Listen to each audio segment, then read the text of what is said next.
ಕೃತಕ ಬುದ್ಧಿಮತ್ತೆ ಸುದ್ದಿಮನೆಯ ಒಳಗೆ ಪ್ರವೇಶಿಸಿದರೆ ಭಾಷಾಂತರ, ಸುದ್ದಿ, ಸಾರಾಂಶ, ವಿವಿಧ ಶೀರ್ಷಿಕೆ ಆಯ್ಕೆ, ಕಾಪಿ ಎಡಿಟಿಂಗ್, ವಿಡಿಯೋ ಭಾಷಣದ ಟ್ರಾನ್ಸ್ಕ್ರಿಪ್ಟ್ ರಚನೆ, ಸಬ್ಟೈಟಲ್ ಸೇರಿದಂತೆ ಬಹುತೇಕ ಕೆಲಸಗಳನ್ನು ಮಾಡಬಹುದು.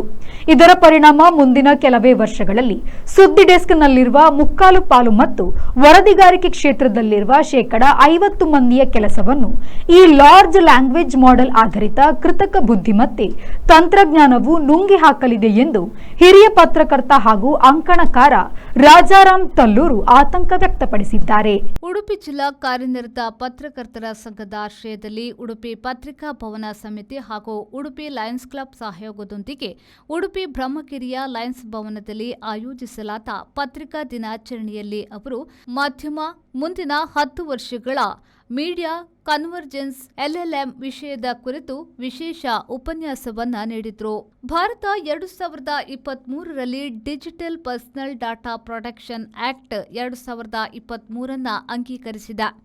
ಅದರ ಕರಡು ನಿಯಮಗಳನ್ನು ಈಗಾಗಲೇ ಸರ್ಕಾರ ಪ್ರಕಟಿಸಿದ್ದು ಅದನ್ನು ಸಾರ್ವಜನಿಕ ಚರ್ಚೆಗಾಗಿ ಇರಿಸಲಾಗಿದೆ. ಬಹಳ ಬೇಗ ಆ ನಿಯಮಗಳು ಜಾರಿಗೆ ಬರಲಿವೆ. ಇದು ಮಾಧ್ಯಮಗಳ ಬದಲಾಗುತ್ತಿರುವ ಸನ್ನಿವೇಶದಲ್ಲಿ ಮಹತ್ವದ ಬೆಳವಣಿಗೆ ಆಗಬಹುದು ಎಂದರು. ನಮ್ಮಲ್ಲಿ ಈವರೆಗೆ ಖಾಸಗಿತನ, ಬೌದ್ಧಿಕ ಹಕ್ಕು, ಕಾಪಿರೈಟ್ ಇತ್ಯಾದಿಗಳ ಕಾನೂನುಗಳೆಲ್ಲ ತೀರಾ ಸಡಿಲ ಆಗಿದ್ದವು. ಆದರೆ ಈಗ ಕೃತಕ ಬುದ್ಧಿಮತ್ತೆ ಸನ್ನಿವೇಶದಲ್ಲಿ ಕಂಪ್ಯೂಟರ್ಗಳು LLM ಬಳಸಿ ಕೌಶಲಗಳನ್ನು ಕಲಿಯುತ್ತವೆ. ಹೀಗೆ ಮುಂದುವರೆದು ನಮ್ಮ ಕೌಶಲವನ್ನು ಅವು ಬಳಸಿಕೊಂಡು ತಾವು ಕಲಿತು ನಮ್ಮ ಉದ್ಯೋಗವನ್ನು ಕಿತ್ತುಕೊಳ್ಳುವ ಪರಿಸ್ಥಿತಿ ಬರಬಹುದು ಎಂದು ಅವರು ಹೇಳಿದರು. ಆಗ MS-DOS ಆಪರೇಟಿಂಗ್ ಸಿಸ್ಟಮ್ ವೆಂಚುರಾ ಅಂತ ಒಂದು ಡೆಸ್ಕ್ಟಾಪ್ ಪಬ್ಲಿಷಿಂಗ್ ಸಾಫ್ಟ್ವೇರು, ಪ್ರಕಾಶಕ್ ಅಂತ ಒಂದು ಟೈಪ್ ಸೆಟ್ಟಿಂಗ್ ಸಾಫ್ಟ್ವೇರ್. ಇವತ್ತಿನವರೆಗೆ ಅದನ್ನು ನೋಡಿರುವುದಿಲ್ಲ, ಕೇಳಿರುವುದಿಲ್ಲ. ಸೊ ಅದನ್ನು ಬಳಸಿ ಪತ್ರಿಕೆ ಸೆಟ್ ಆಗ್ತಾ ಇತ್ತು. ಪೇಜ್ ಮೇಕರ್ ಅಂತ ನಾವು ಇವತ್ತೇನು ಕರೀತೇವೆ ಅದು ಯಾವುದು ಇರಲಿಲ್ಲ. ಸೊ ಒಂದು ಲೇಸರ್ ಪ್ರಿಂಟರ್ನಲ್ಲಿ ನಿಮಗೆ ಒಂದು ಕಾಪಿ ಪ್ರಿಂಟ್ಔಟ್ ಬರಬೇಕಿದ್ರೆ 8 ರಿಂದ 10 ನಿಮಿಷ ಬೇಕಾಗ್ತಾ ಇತ್ತು. ಬಿ ಶೆಟ್ಟಿಗಾರಲ್ಲಿದ್ದಾರೆ, ನಾವು ರಾತ್ರಿ ಪೇಜ್ ಎಂಡ್ ಮಾಡುವಾಗ ಒಂದೊಂದು ಪ್ರಿಂಟ್ಔಟಿಗೆ ಎಷ್ಟು ಕಾಯ್ತಾ ಇದ್ದು ಅನ್ನೋದು ಶೆಟ್ಟಿಗಾರಿಗೆ ಗೊತ್ತಿದೆ. ಸೊ ಅದನ್ನು ಆ ಪ್ರಿಂಟ್ಔಟ್ಗಳನ್ನು ತಗೊಂಡು ಬಂದು ಯಾರೋ ಒಬ್ಬರು ಪೇಜ್ಲೇ ಮಾಡುವವರು ಪ್ರತಿ ಬಟರ್ ಶೀಟನ್ನು ಕತ್ತರಿಸಿ ಅದನ್ನು ಪೇಜ್ ಮಾಡಿ ಇಡೀ ಪುಟವನ್ನು ಕಟ್ಟಬೇಕಾದಂಥ ಪರಿಸ್ಥಿತಿ ಇತ್ತು. ಅಲ್ಲಿಂದ ಮುಂದೆ 96-97ರ ಹೊತ್ತಿಗೆ ನಾವು ಕೆಲವರು ಸ್ನೇಹಿತರು, ನಾನು ಮುಂಗಾರು ಬಿಟ್ಟಿರಲಿಲ್ಲ, ಬಟ್ ಆ ಸಮಯದಲ್ಲಿ ನಾನು ಮುಂಗಾರು ಜೊತೆಗೆ ಒಂದು ಟ್ಯಾಬ್ಲಾಯ್ಡ್ ಪತ್ರಿಕೆ ಆರಂಭ ಮಾಡಿದ್ರು. ನಾವೊಂದು 5-6 ಜನ ಸ್ನೇಹಿತರು ಸೇರಿ ಪಟ್ಟಾಂಗ ಅಂತ ಒಂದು ಪಾಕ್ಷಿಕ ಪತ್ರಿಕೆ ಅದು. ಅದರಿಂದಾಗಿ ನನಗೆ ಒಂದು ಗ್ರಾಮೀಣ ಪ್ರದೇಶದಲ್ಲಿ ವರದಿಗಾರಿಕೆ, ಪ್ರಿಂಟಿಂಗು, ಪ್ಯಾಕಿಂಗು, ಮಾರ್ಕೆಟಿಂಗು, ಜಾಹೀರಾತು, ಸೇಲ್ಸು, ಕಲೆಕ್ಷನ್ನು ಇದೆಲ್ಲವನ್ನು ಒಂದು ಪತ್ರಿಕೆ ನಡೆಸಲಿಕ್ಕೆ ಏನೇನು ಬೇಕೋ ಅದರ ಎಲ್ಲ ಕೌಶಲಗಳು ನನಗೆ ಪರಿಚಯ ಆದವು.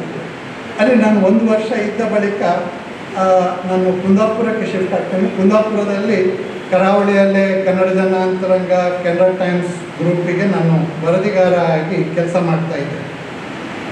ಕಾರ್ಯಕ್ರಮವನ್ನು ಉದ್ಘಾಟಿಸಿದ ಅಪರ ಜಿಲ್ಲಾಧಿಕಾರಿ ಅಭಿತ್ ಗದ್ಯಾಲ್ ಅವರು ಮಾತನಾಡಿ, ಪತ್ರಿಕೋದ್ಯಮ ಸಮಾಜದ 3ನೇ ಕಣ್ಣು. ಯಾವುದೇ ಒಂದು ವಿಷಯವನ್ನ ಆಳವಾಗಿ ಅಧ್ಯಯನ ಮಾಡಿ ವಿಶ್ಲೇಷಣೆ ಮಾಡಬೇಕು. ಆಗ ಸಮಾಜದ ಅಂಕುಡೊಂಕುಗಳನ್ನು ತಿದ್ದಿಕೊಳ್ಳಲು ಸಾಧ್ಯವಾಗುತ್ತದೆ ಎಂದರು.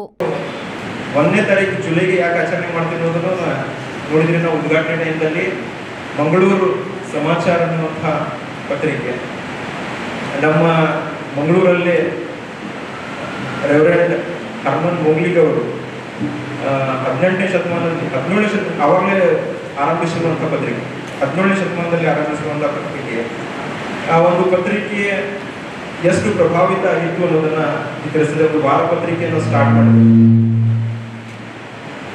ಇವತ್ತು ಪತ್ರಿಕೋದ್ಯಮ ಆಗಿನ ಕಾಲಕ್ಕಿಂತಲೂ ತುಂಬಾ ವಿಭಿನ್ನವಾಗಿದೆ ಅನ್ನೋದು ತಮಗೆಲ್ಲರಿಗೂ ಬರುತ್ತೆ. ನಾವು ಇರುವಂತಹ ಪ್ರಜಾಪ್ರಭುತ್ವ ವ್ಯವಸ್ಥೆಯಲ್ಲಿ ಪ್ರತಿ ಸಾರಿ ಹೇಳ್ತೀವಿ, ಪತ್ರಿಕೋದ್ಯಮ ಅಥವಾ ಪತ್ರಕರ್ತರು ಅಂದರೆ ಈ ಪ್ರಜಾಪ್ರಭುತ್ವ 4ನೇ ಅಂಗ ಅಂತ ಹೇಳಿ. ಅಧ್ಯಕ್ಷತೆಯನ್ನ ಸಂಘದ ಜಿಲ್ಲಾಧ್ಯಕ್ಷ ರಾಜೇಶ್ ಶೆಟ್ಟಿ ಅಲೆಬೂರು ವಹಿಸಿದ್ರು. ಮಣಿಪಾಲ ಎಚ್ಪಿಆರ್ ಸಂಸ್ಥೆಗಳ ಮುಖ್ಯಸ್ಥ ಹರಿಪ್ರಸಾದ್ ರೈ ಸಂಘದ ಸದಸ್ಯರ ಮಕ್ಕಳಿಗೆ ಪ್ರತಿಭಾ ಪುರಸ್ಕಾರ ಪ್ರದಾನ ಮಾಡಿದ್ರು. ಉಡುಪಿ ಲಯನ್ಸ್ ಕ್ಲಬ್ ಅಧ್ಯಕ್ಷ ಅಲೆಬೂರು ದಿನೇಶ್ ಗಿಣಿ ಸಂಘದ ಸದಸ್ಯರಿಗೆ ಗುರುತಿನ ಚೀಟಿ ವಿತರಿಸಿದ್ರು. ಇದೇ ಸಂದರ್ಭದಲ್ಲಿ ಹಿರಿಯ ಪತ್ರಕರ್ತ ಕುಂಜೂರು ಲಕ್ಷ್ಮೀನಾರಾಯಣ ಕುಂಡಂತಾಯ ಅವರಿಗೆ ಪತ್ರಿಕಾ ದಿನದ ಗೌರವವನ್ನ ಸಲ್ಲಿಸಲಾಯಿತು. ವೇದಿಕೆಯಲ್ಲಿ ವಾರ್ತಾಧಿಕಾರಿ ಮಂಜುನಾಥ್, ಸಂಘದ ರಾಜ್ಯ ಸಮಿತಿಯ ಸದಸ್ಯ ಕಿರಣ್ ಮಂಚನಪೈಲು, ಉಡುಪಿ ಪತ್ರಿಕಾ ಭವನ ಸಮಿತಿಯ ಸಂಚಾಲಕ ಅಜಿತ್ ಆರಾಟಿ ಉಪಸ್ಥಿತರಿದ್ದರು. ಪ್ರತಿಭಾ ಪುರಸ್ಕಾರ ಪಡೆದ ಮಕ್ಕಳ ಪಟ್ಟಿಯನ್ನ ಸಮಿತಿಯ ಸದಸ್ಯ ಮೈಕಲ್ ರೋಡ್ರಿಗಸ್ ವಾಚಿಸಿದ್ರು. ಕಾರ್ಯದರ್ಶಿ ರಹೀಂ ಉಜಿರೆ ಉಪನ್ಯಾಸಕರ ಪರಿಚಯವನ್ನ ಮಾಡಿದ್ರು. ಸಂಘದ ಪ್ರಧಾನ ಕಾರ್ಯದರ್ಶಿ ನಜೀರ್ ಪೊಲ್ಯ ಸ್ವಾಗತಿಸಿದ್ರು. ಕೋಶಾಧಿಕಾರಿ ಉಮೇಶ್ ಮಾರ್ಪಳ್ಳಿ ವಂದಿಸಿದ್ರು. ಪತ್ರಕರ್ತೆ ರಾಧಿಕಾ ಪೂಜಾರಿ ಕಾರ್ಯಕ್ರಮವನ್ನ ನಿರೂಪಿಸಿದ್ರು. ಶ್ರೀಜಿತ್, ವಿ4 ನ್ಯೂಸ್, ಉಡುಪಿ.